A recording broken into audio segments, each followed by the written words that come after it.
আসসালামু আলাইকুম, কেমন আছেন সবাই? আজকে কোনো রেসিপি এছাড়া কোনো সারাদিনের ব্লগ নিয়েও আসিনি। আজকে আপনাদের সাথে কিছু আমার গল্প শেয়ার করতে এসেছি। মানে এই তো দেখতেই পাচ্ছেন, এইখানে গরুর মাংস রান্না করছি, আর এই গরুর মাংস নিয়েই কিছু গল্প আমার জীবনের আছে, আর সেইটাই আপনাদের সাথে শেয়ার করব আজকে। আসলে বিয়ের আগে কিন্তু আমি কোনো রান্নাই পারতাম না।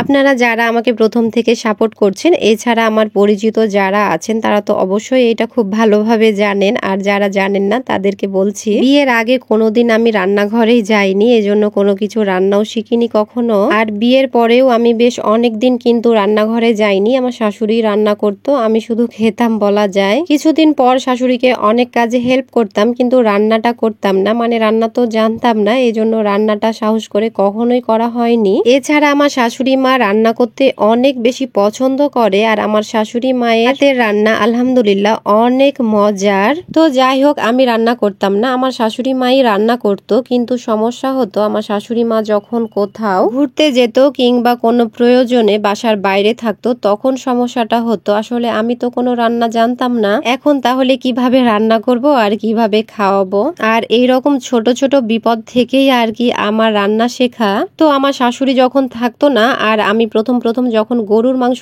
রান্না করতাম, আসলে অতীতের যখন এই কথাগুলো মনে পড়ে, আমি কিন্তু সত্যি একা একাই অনেক হাসি। আর আগের আমি আর এখনকার আমির সাথে আমি নিজেই অনেকটা আমাকে মেলাই, কোনো মিলি খুঁজে পাই না। তো যাই হোক, নিজের জীবন দিয়ে বুঝেছি ইচ্ছে থাকলেই উপায় হয়। নিজে যদি মন থেকে যে কোনো কাজ চেষ্টা করি, ইনশাআল্লাহ সেইটাতে সফল হওয়া যায়। তো বলি আপনাদেরকে সেই ঘটনার কথা। আসলে আমি যখন নতুন গরুর মাংস রান্না করতে গেলাম, গরুর মাংস তো অনেকটাই কষাতে হয়, যত কষাবো ততই খেতে ভালো লাগে, কিন্তু এত শত আর কি বুঝতাম না। মোটামুটি ভাবে গরুর মাংসটা কষাতাম, কষিয়ে ঝোলের পানি দিয়ে দিতাম একেবারে। মানে গরুর মাংস নাড়াচাড়া করে অল্প যে পানিটা দিয়ে আবারও কষাই, সেই রকম করতাম না, একেবারে ঝোলের পানি দিয়ে দিতাম অনেকটাই, দিয়ে আবার নাড়াচাড়া করতে করতে একেবারে পানিটা শুকিয়ে আবার কিন্তু কষানোর মতো একেবারে শুকনা করে দিতাম, দিয়ে আবার ঝোলের পানি দিয়ে দিতাম। মানে এই রকমই করতাম। আবার হয়তো অনেক সময় আছে ঝোলের পানি দিয়ে দিয়েছি যতটুকু আমার প্রয়োজন, দিয়ে হয়তো জাল করতে করতে অনেকটাই ঘন হয়ে এসেছে, তখন আমি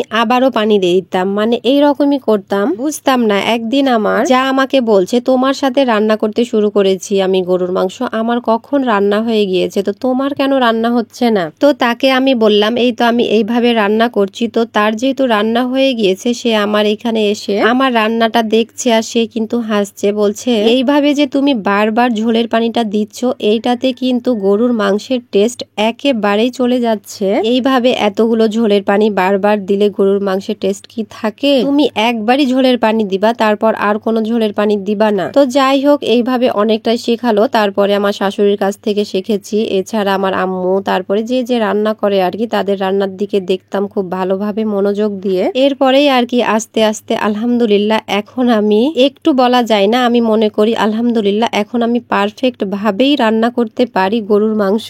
তো যাই হোক, অনেক কিছুই বকবক করে ফেললাম। আসলে গরুর মাংস রান্না করতে গেলেই কিন্তু আমার এই কথাটা মনে আসে, আর সেইটাই আপনাদের সাথে শেয়ার করলাম। তো যাই হোক, এই তো অনেক কিছুই বলে ফেললাম। তো আজকের মতো এইখানে শেষ করলাম। আর ভিডিওটি যদি ভালো লেগে থাকে অবশ্যই একটা লাইক, কমেন্ট, শেয়ার করে দেবেন। ধন্যবাদ সবাইকে। আল্লাহ হাফেজ।